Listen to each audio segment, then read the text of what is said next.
So what I'm really focusing on, just because of my own personal desires, is just local stuff.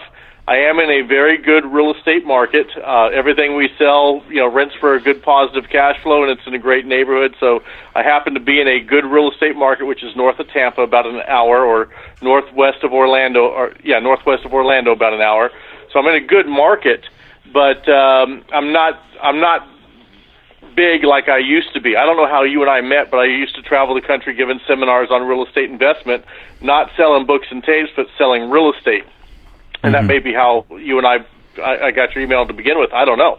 But right now I'm just kind of enjoying what, for lack of a better term, kind of a boutique type real estate investment firm where it is 100% hands on my part, where I look at every deal, I touch every deal, I am 100% taking care of my customers' personal needs. What is it? They need a retirement plan, whatever it is. So it's a lot different operation, but I'm very happy with what I'm doing now. It's changed a lot. I'm not working 20 hours a day anymore, and now I'm working when I feel like it, and going out with the kids in the boat when I don't feel like it. Welcome to the Investor Empowerment Series radio show, empowering your real estate investing with techniques, opportunities, and information, minus the BS and sales pitches. Now, please welcome the host of the Investor Empowerment Series, Joe Mueller, from the Tough as Nails Investment Syndicate. Joe Mueller.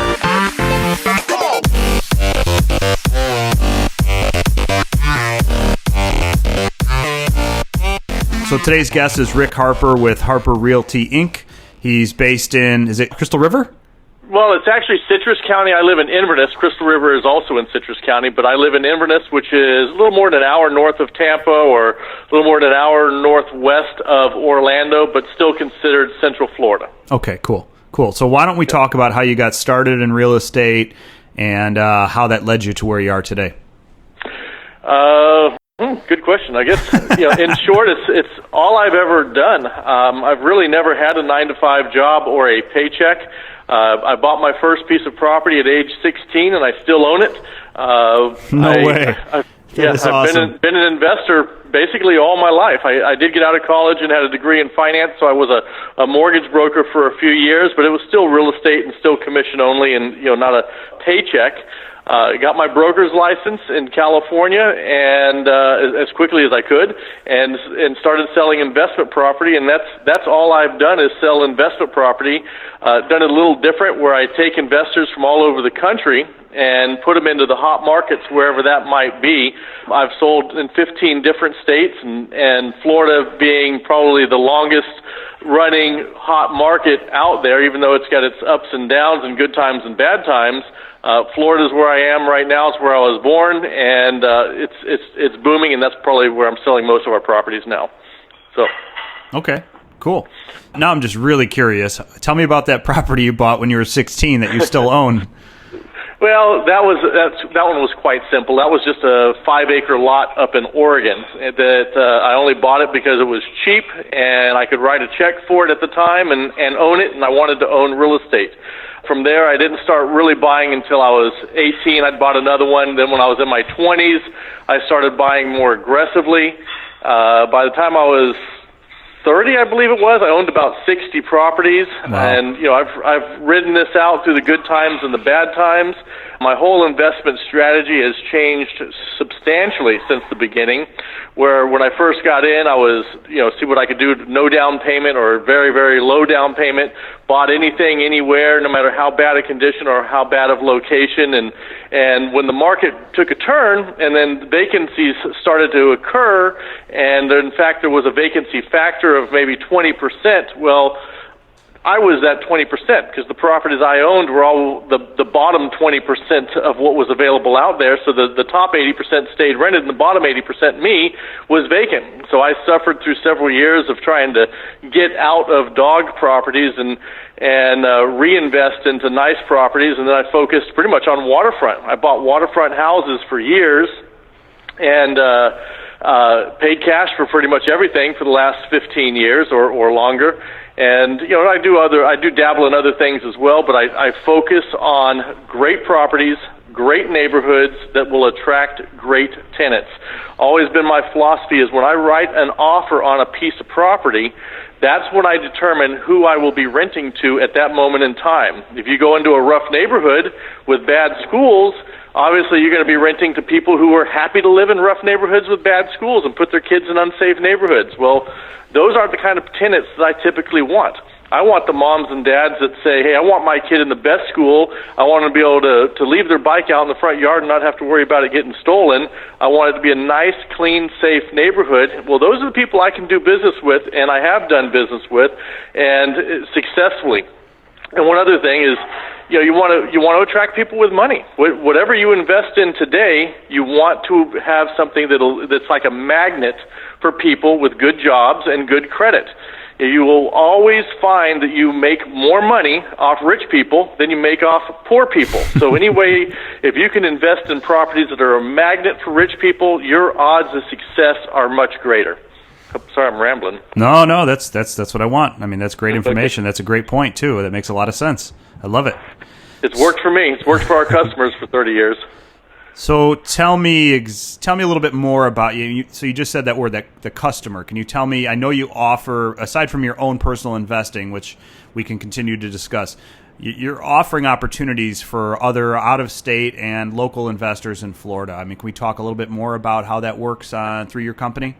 Yeah, we've been a little different. This whole absentee investing thing. Most real estate offices you walk into, they're comfortable dealing with owner occupants, especially when you start talking about single family. I'm not talking about big apartment buildings or commercial projects right now, but typically you walk into a real estate office, they're comfortable talking about owner occupied properties.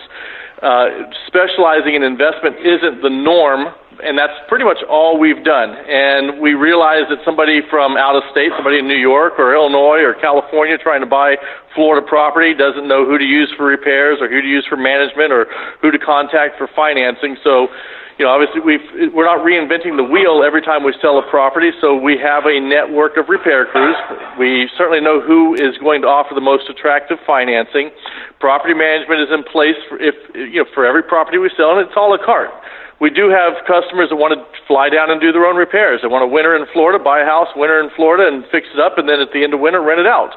Right. So nothing that we offer is required, but it is all available. I want people that are too busy, that have lives, or maybe don't know how to get involved in real estate, to pick up the phone and give us a call, or go to harperrealty.com and get some more information and find out how easy it is. Most people are not investing in real estate simply because they're afraid to. I mean, they're stopping themselves.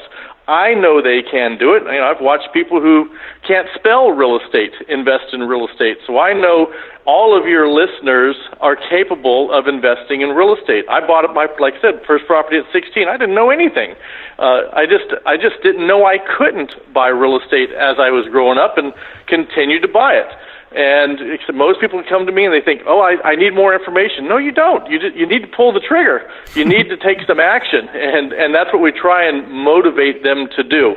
And that's the hardest part. Most people are capable, but not willing to make the decision. Sure. Can you give some more examples? I want to get a little bit more specific. I'd like to talk about numbers on the radio show here, and talk about what an example of like a cash flow opportunity would be for a buy and hold, or maybe you're involved in some other projects we can discuss that Sure. the listener might be able to take advantage of.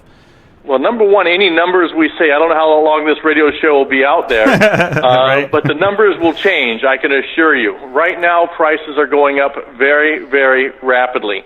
2 years ago, I was selling nice little two-bedroom houses in the $40,000 and $50,000 range. Those same houses are now $70,000 and $80,000. So Yep. To use some round numbers, number one, when we work with what's in the customer's comfort zone. If you're comfortable with $50,000 properties or $100,000 properties or $200,000 properties, that's what we're going to work with. The types of return that a customer can anticipate using round numbers is about 10%. Mm-hmm. If the quality goes down, sure, the returns will definitely go up. If the quality goes up, meaning prices get higher or it's waterfront property, then your annual return will go down. But to say that you could buy a piece of property for $100,000 that rents for $1,250 a month and gives you better than a 10% return on investment is a definite. Definite. Okay. And I'm using 100 grand as a round number. We still do have some stuff down around 50, but that by the end of this conversation, they may be gone. So to remark back on what your initial statement is, this is March 3rd, 2017. We're recording this today. Yeah. This radio show will go on forever for anybody whoever's seen The Sandlot forever. Yep. No, that's a great point though, especially in Florida, right? Because you guys are kind of like you move quick down there. That's what I see. Yeah, I mean it's always a fast growing population. People relocate to Florida. They retire in Florida, so our population grows. Investors are attracted to it because we are one of the most affordable markets, and I'm not talking about some small podunk town in the country, but as far as a big state, big cities, all the services that a person could possibly need, we are a very affordable market.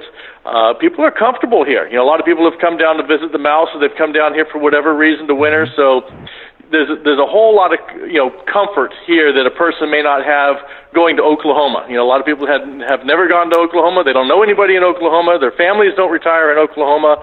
They have no reason to invest in Oklahoma. Right. But in general, people are very comfortable here, and it perpetuates the never-ending growth. And you do kind of have a higher rate of turnover, don't you? Because I know there's a lot of baby boomers buying, but then they end up dying.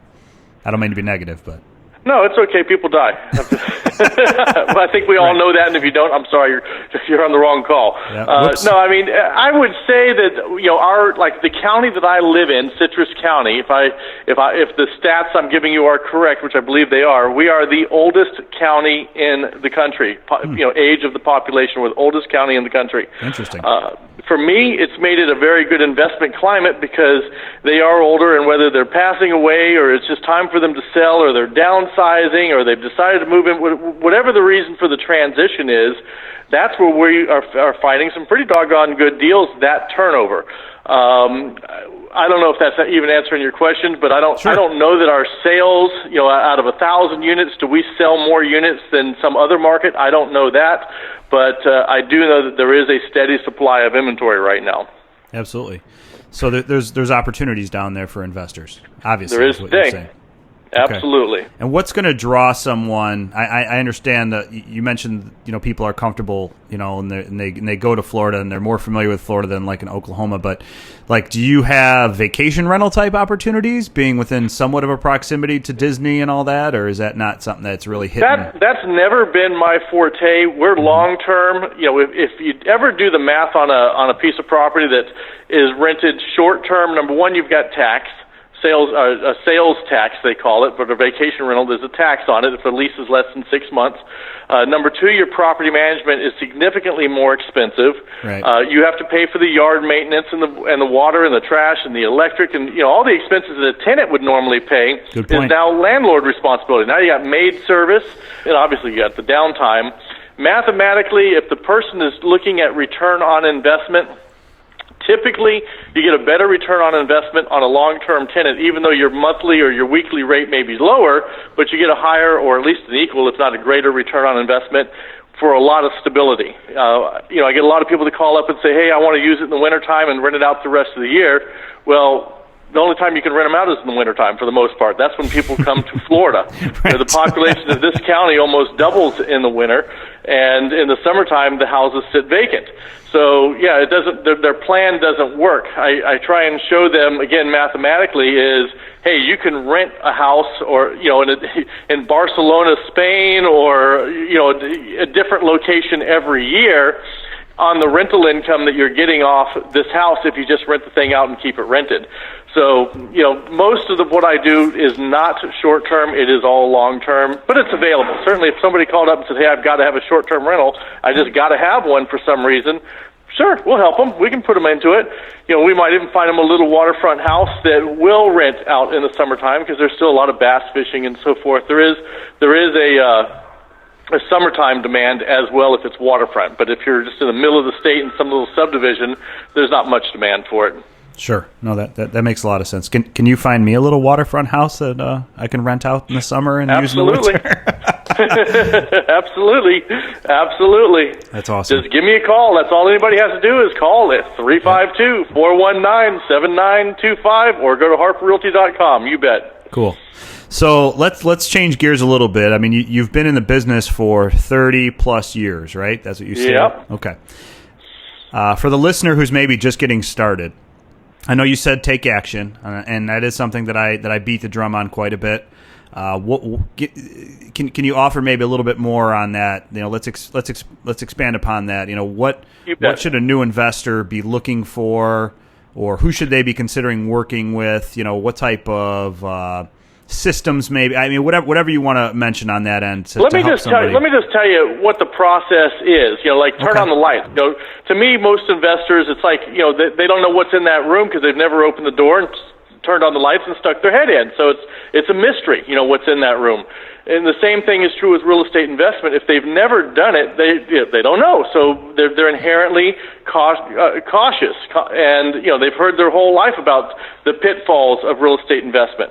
Number one, I'm in it for the long term. The way I look at it is, if a tenant is going to buy me a house, by God, I'm going to let them. And if they'll buy me a nice house on the water, I'm going to let them do that. And if I can get 3 or 4 tenants to buy me 3 or 4 houses, I'm going to do that too. Right. So that's our ultimate goal. The ultimate goal is perpetual income, tenants' rent money that we can live on for the rest of our lives. 4 houses paid for that rent for $1,200 a month. That's net after expenses. That's about $4,000 a month net income. It's very, very achievable. How we get to that goal is simple. Number one, there's going to have to be a little trust. You pick up the phone, you call me, you call Joe, and you tell us what your situation is. How much money do you have? How is your credit? Can you pay cash? Can you get financing?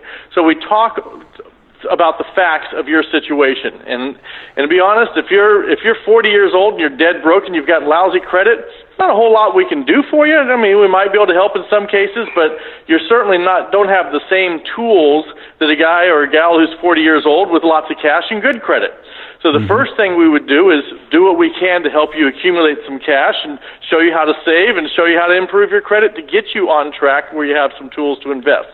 Right. So it starts out with consultation, number one. Number two, as soon as you're ready to write offers, we start writing offers that match your goals and your budget. Any offer you write, you haven't seen it. It's blind. I understand that. You're in the properties are in Florida, and you're a listener wherever you are out of state. We give you 10 days to cancel. There's no money required. There's no deposit. There's no risk. There's nothing other than you get to tie up a piece of property for 10 days. During that 10 days, you have it inspected, you have the property manager look at it, you have the repair crews look at it. I obviously go through it with as much detail as I possibly can and report back to you. You, as the buyer, have the opportunity to come look at it. Many people have family and friends down here that they send over to look at it. But nevertheless, immediately start writing offers. The best customer is the one who is ready to go mentally, has the attitude of, yeah, let's start writing offers.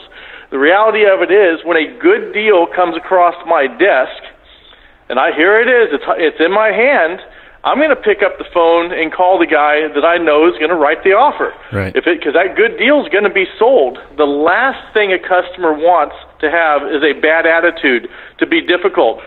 If I here's a good deal, I can call Bill, and Bill's going to be a pain in the neck. He's going to probably not do anything. He's going to tell me he's got to call his wife to get permission to do it, and not make a decision for 3 or 4 days. When I can call Alan, and Alan will say, "Whatever you think, Rick, let's make a deal. Do it." I'm going to call Alan. I mean, it's human nature. So point number one, get your consultation over with. Number two, be prepared to go for it, because whatever offer you write, you're going to have 10 days to cancel for any reason. I call it shoot first, aim later. Start getting some offers out there, because if you're not writing offers, if you're not asking, if you don't ask, you'll never get it. So I start asking for the deals, and we lowball. We like I said, we shoot first, aim later, because we write so many lowball offers in order to nail a deal that it just doesn't.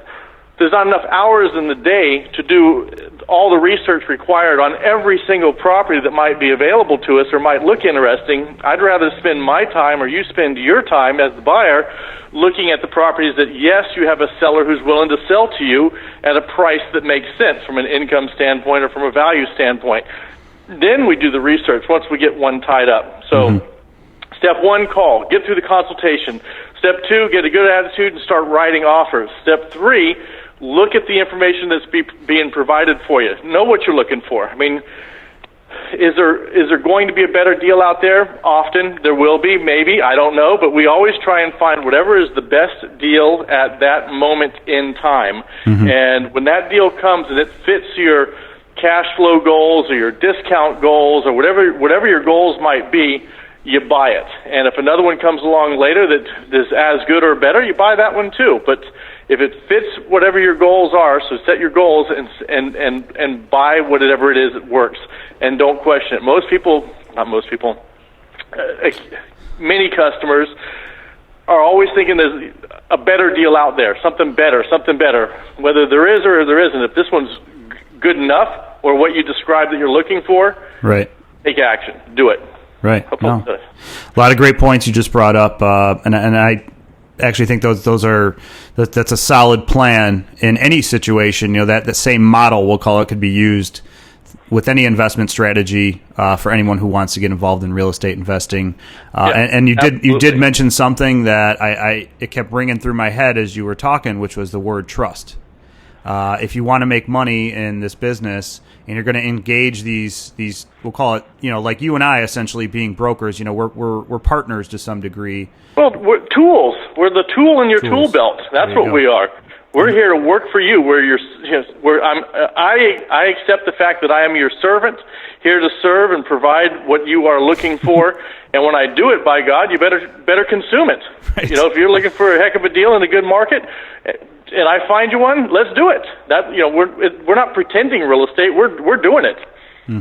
No, that's a good point. Yeah, no, absolutely. And again, back to that again goes back to trusting. So trusting your tools that you've engaged, the people that you've created relationships with, because they're out there finding you those opportunities. And I could see where somebody might drag their feet a little bit on the first opportunity because they might be a little extra cautious. I think that's just kind of human nature for maybe a beginning type investor. But again, there's other people that are out there that are like me that, you know, I don't even see some properties and I'm just like, just do it. Yeah, okay, go ahead. And then sometimes it ends up being whoops, but you know. Yeah, and I don't want to sound like I've got a bad attitude when I'm saying, hey, I'm only going to call the guy that's ready to pull the trigger, because that is not true. That is not reality. The reality of it is, I am ready, willing, and able to spend as much time with a customer as I'm sure you are in your business to make them feel comfortable, to give them the information they need so they feel educated enough to make the right decision.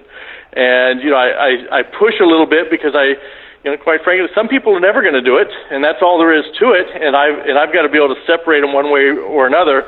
And so I'm giving a hint that, you know, the better your attitude, the more positive you are, and the more willing you are to act, the better the results are going to be for the buyer.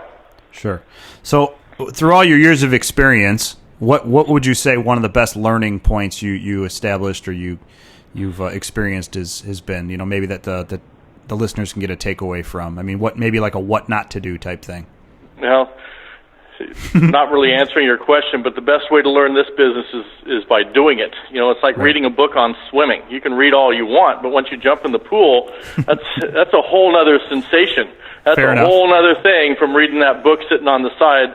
And the same thing is true with real estate investing. I mean, there's nothing other than, you know, experience that's going to get it. But the reality of it is, I'm a conservative investor. And, you know, I think people that are starting out should take on some, you know, look at it conservatively, not looking for a home run, but looking for a definite winner. Right. And I've done it for 30 years, but I still only buy definite winners. If the property that I'm looking at will not give me a return on investment, and I say 10% because I can do that today. If it doesn't give me a 10% return on investment, number one, I'm not interested. I'm not worried about the appreciation. I'm not worried about the value, although I want discounted properties that will appreciate. But I want it to give me a good return on investment. That way, when the market takes a crash on me, which may happen again, we just saw it, whatever it was, about 10 years ago now. Right. The market crashes again, it really doesn't matter because I'm still getting my 10% investment. Sure. If the property is worth $1 or $1 million, I'm still getting my 10% return on investment.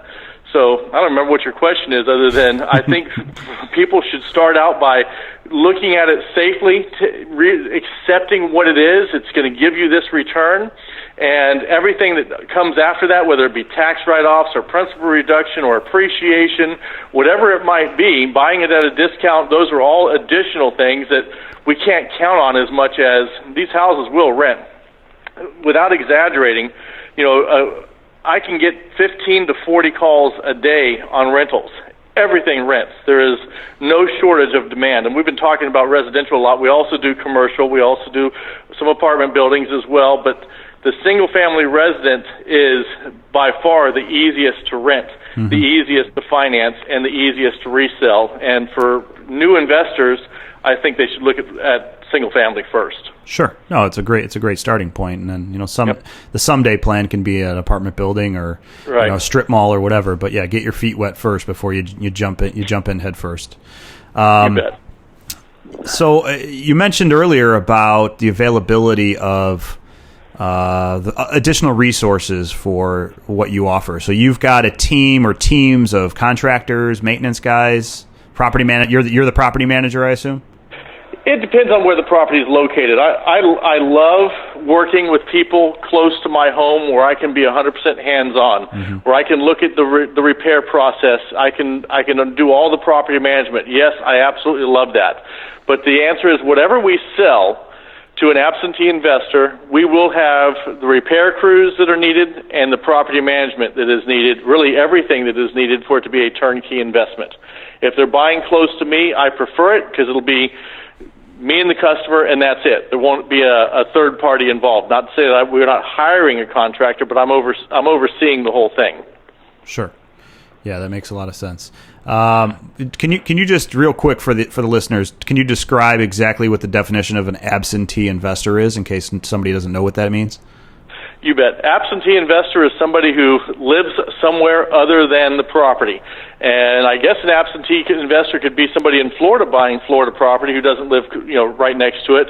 But an absentee investor for me is somebody from out of state who really relies on us to be an asset for him as far as negotiating the deals, overseeing the repairs, and the property manager. It's a hands-off type investment form. Perfect. Yep, that's exactly what I wanted to hear. Financing. What types of financing are available for these types of properties? Can we walk through maybe a scenario or two with that? Yep. Investor financing, traditional or conventional investor financing right now is still requiring 20% down, more in some cases, and a decent credit score. They have made it easier than it was a few years ago, but it's still not as easy as it was in its peak. So it's very traditional financing is about what's available. Good low interest rates today, which you don't need to say because I don't know how long this will be out there. Right. But the interest rates are low. The down payment, 20%, I know a lot of people object to. They think they want more and more leverage. I hope one day you get past that. I understand the concept of leverage. I've done it, and I've also had properties paid for. And the sooner you can get a property paid for, the better. It's like owning your car free and clear, owning your home free and clear, owning some rental properties free and clear. Like I said before, getting 4 properties that rent for $1,250 a piece free and clear, that's net $4,000 a month. That's $48,000 a year. That's not a bad additional income in addition to whatever your other retirement plan might be. But financing is still tough, but it is available. So sure. There is some seller financing. Okay. Not a lot. The seller financing is quite commonly on properties that were difficult for that seller to sell, so he had to kind of sweeten the deal by offering financing.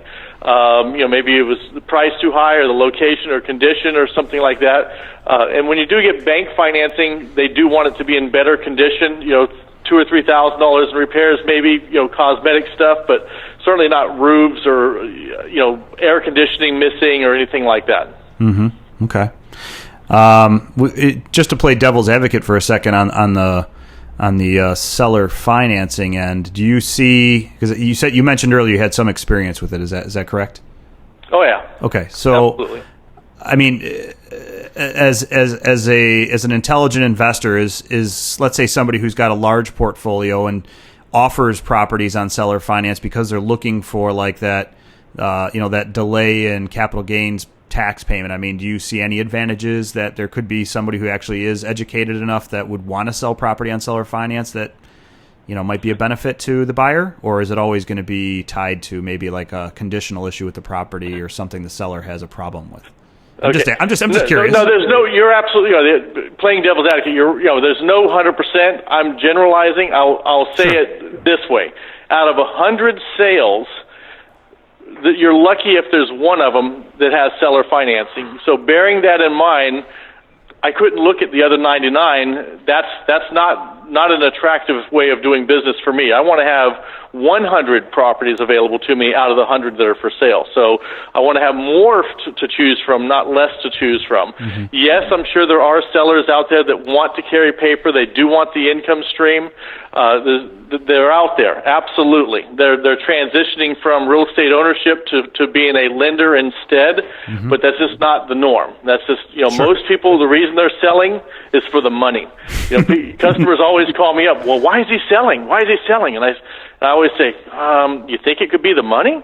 And, that's why people sell. That if you're selling your horse or your car or your, whatever, you're typically selling for the money. Now, granted, you may be selling your car so you could buy another car, but you want the money to buy the other car with. Sure. I want to digress a little bit. I got to give credit where credit's due. Our relationship, myself and our involvement thus far actually started from one of the brokers who's been licensed that works for me. He's been licensed for over 30 years. His name's Doug Kowalewski. He was actually interviewed on my podcast number 16, and we talked about the state of the market and where he believed it was headed and opportunities for investors. But he actually introduced me to your website, I would say probably 3 or 4 years ago, because I've always had this interest in Florida, right? So I do want to give that credit out there. Thank you, Doug, because this is a great contact to have, and this is a great resource. Somebody like Rick down in Florida, if anyone is interested in buying properties in that in that area or looking to winter down there, whatever it is. I mean, give yourself an excuse to fly down there for a couple weeks to go preview your stuff, whatever it is you want to do with that Florida market. And that kind of segues me to my next question, Rick, which is I know you mentioned the possibility of a crash, but what do you see that's really going on in Florida right now compared to like how it was before the crash last time? All right, let me answer that question after I respond to you and Doug. And first of all, thank you, Doug, number one. Number two, what I'm asking people to do, number one, pick up the phone, call me, and let's chat and see if this is for you, number one. Number two, go to the website, Harper Realty, and get whatever information you can get from there. And like Doug signed up and Joe has signed up, you'll receive an email from me once every couple of weeks or so of what I call the hot sheet, just properties that are available, and these are the ones that caught my eye. When I say they caught my eye, I do the research. I get up every morning, and via the computer, I look through about 100,000 properties, and I just do my search. Give me everything newer than, let's just say, 1980, everything bigger than this, everything cheaper than that, everything lower price. So I put in my parameters, and I go from 100,000 properties down to maybe a couple hundred, because I've put in the parameters of what we want to invest in. Then I go through each one of those, click through and look at them, look at the pictures, look at the maps, look at the details that I have in front of me, and maybe narrow it down to 10 or 15. And then I get in my car and I go and I look at them. And then I go back to my customers and I report. I say, hey, this is what I found today. This is the cheapest per square foot, best looking property that's available at this snapshot in time. I think you need to consider it. So that's kind of the process, but it all starts with giving me a call at the 352-419-7925 or going to harperrealty.com and getting some information and sending me an email from there. And now back to your question. What was it again? Where you see the state of the Florida market now compared to how it was maybe 10 years ago, for example. You bet. I watched properties go all the way, just using one example in Kissimmee, Florida. I watched these houses go all the way up to about $235,000. dropped down to where I sold them as cheaply as $35,000, Wow. and now that same house is back up to about $135,000. To give you some round numbers. Okay. So things are not where they were, and they're not at the peak, but they certainly are not at the bottom. They are, Sure. we're somewhere in the middle right now, and I just used one market for an example. I'm here in Citrus County. It's fairly similar here, but not nearly as much. Prices went up to, let's say, 160, and they dropped to 80, and now they're back up to 120, just to give you some round numbers. Again, being in the oldest county in the nation means many people pay cash. Retirees move down here. I don't have any real statistics. I can only share my opinion that we have a disproportionate number of people who pay cash in this market, which is very stabilizing. We don't have quick run-ups, and we don't have quick crashes either. And you go into certain other markets, you'll see them be run up by, especially by out-of-state investors, and certain parts south of Orlando, certain parts Fort Myers and Lehigh Acres and places like that will be run up by out-of-state investors. I try and stay away from those. I would say right now our market is at equilibrium. Prices are very good. There's still room to go up. They're well below what their peak was, but they're well above what the floor was as well. But the cash flows are there, and as the prices go up, obviously the cash flows dwindle away. Okay. No, I appreciate that. That makes a lot of sense. I got a couple more questions for you, Rick, and then we can wrap it up. I'm here. No problem. I know I didn't ask you this, and maybe it goes back to what you originally stated at the beginning of the podcast, but as an investor for so long, I mean, give me an example of like the best deal you've ever encountered or the best return you've received on something. And I understand the audience most likely won't be able to duplicate that, but let's inspire a little bit and talk about after 30 years, what have you seen that's really been phenomenal? Wow.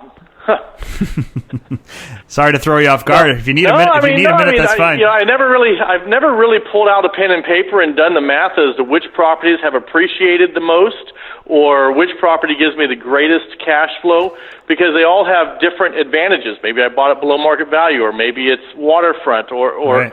It's hard to compare apples to apples. But what I can tell you is properties that stay rented. To me, those are my best investment. I'm in it for the cash flow. I've got residual income. I want your listeners to get residual income. I want them to have an income stream for the rest of their life. So the answer to your question is the ones that get rented easily and stay rented and do not have to have maintenance and repairs and so forth. I've figured out which properties do that, and it's always nicer homes, nicer neighborhoods. You start out with something in better condition. Those get rented and stay rented. I've got a couple of houses, big waterfront homes that I've rented them once, and 5 years later, same tenant. 10 years later, same tenant. Wow. Those, to me, are home runs, and those are the things that I want your customers to look at. And yes, it can be duplicated. Not to say it's ever perfect. I mean, sure, the person, things go wrong. People die, as you said earlier. So, I mean, there will be turnover, and I guess that's one thing I also want to emphasize. This is not a flawless business. Everybody's looking for something perfect. There are going to be repairs. Easy money, guarantees. I had a gal call me up the other day and say, will I guarantee the rents and will I guarantee one other thing? And I said, so you want me to assume all the risk and you get all the profit? Well, I didn't look at it that way, but yeah, okay, no. There are problems. Just like when you buy a car, you're going to get a flat tire. You're going to have to change the oil. You might even, God forbid, get in an accident. Sure. But that doesn't mean you give up your car and start riding a skateboard to work every day because of the risks associated with a car. And right. The same thing is true with real estate. Don't look at it as a 1 month or a 6 month or a 1 year type or 2 year investment. Look at it as a lifetime, as a lifestyle, as a long-term goal, and you will find yourself a lot happier. Keep your goals and your expectations very realistic, and look at it on the long term. And if you do have vacancies or you do have a repair, that's just part of it. I've had customers in the past call up, hey man, I got to call a plumber. Oh man, I can't believe it. They're whining like little girls. If you're gonna have to call a plumber, and I try and say, look at it like your house. How often do you have to have the roof replaced or the water heater replaced or the dishwasher replaced? You're going to have those same issues on a rental property, maybe a little bit more statistically, not so much if it's a nice house with a nice tenant, but certain houses, like in the duplex, you're going to have a whole lot more maintenance in duplexes and triplexes and so forth than you will a 3-bedroom, 2-bath, 2-car garage house in a newer home in a good neighborhood. Mm-hmm. So to me, a home run is an attractive property that stays rented, and I hope your customers have realistic goals. Those are the things I'd like to accomplish. Let's, you brought up a great point. Let's touch on that duplex triplex thing. I mean, explain why that. You're going to have more of that maintenance or more cost involved on a multi-unit as opposed to a single family. Well, as I'm sure you know, I've traveled the country giving seminars, and when you give seminars, a lot of time you repeat the same jokes over and over again and ask the same questions over and over again. And one of the questions I would ask, you could have 300 people in the room, is how many people want, I'd show a picture. How many people want to live here? And I'd show a picture of a duplex or a triplex. Mm-hmm. And then I'd show a picture of I wouldn't get very many, if any, hands go up. Then I'd show a picture of a nice 3-bedroom, 2-bath, 2-car garage house. How many people want to live here? And then everybody's hand goes up. Mm-hmm. And my response is, then why would you buy, I'd flip back to the other picture. Why would you buy this duplex if you know you don't want to live there, and here's proof, here's 200 people, none of them want to live here. Who are you going to rent it to? And the answer is you're going to rent it to somebody that doesn't really have the same pride that you might have. And again, this is Florida, where single-family homes are affordable. This isn't New York. This isn't Chicago. This isn't Los Angeles, where executives making over $100,000 a year will live in an apartment building. That's not the case here.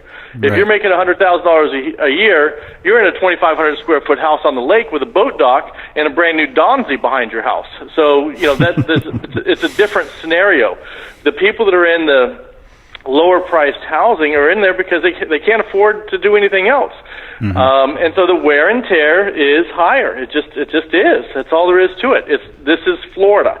You can, like I said, you can buy a house and your payment's going to be below $500 a month. It's a nice 3-bedroom house. Right. So if they're renting a duplex for $750, there's a reason. Sure. No, that's exactly what I wanted to hear. That's perfect. So, yeah, I just one thing to add to, just kind of summarize, you get higher turnover typically in the multis, which also results in that cost, which eats up into your net profit that you'd be getting out of your cash flow. And like you said, maybe that pride isn't quite the same, so they don't treat the fixtures and the items within the home or the unit the same. So you're constantly fixing and replacing, or a little more frequently than you would with a single family. That's what I want to get at. So all right, you were correct. Rick, that's pretty much all the questions I have for you today. So why don't we give you an opopportunity to kind of? It's been almost an hour. Come on. 53 minutes. An hour well spent. I enjoyed it. And again, great. I hope everybody calls Joe or calls me. Sure. I'm Rick Harper, and it's 352-419-7925, 419-7925 in the 352 area code, or harperrealty.com, where you can get all my information, HARPERREALTY.com, COM. And awesome. Thank you. Thank you for taking the time to be on the show today. I really appreciate it. I enjoyed it. Have a great day. All right, you too. Thank you. Bye. Bye. Thanks for listening to another episode of the Investor Empowerment Series radio show. Be sure to tune in next week for another empowering episode. We welcome your feedback, so please rate us on iTunes and Stitcher, and visit us at www.investorempowermentchicago.com or tennisgrouprealty.com.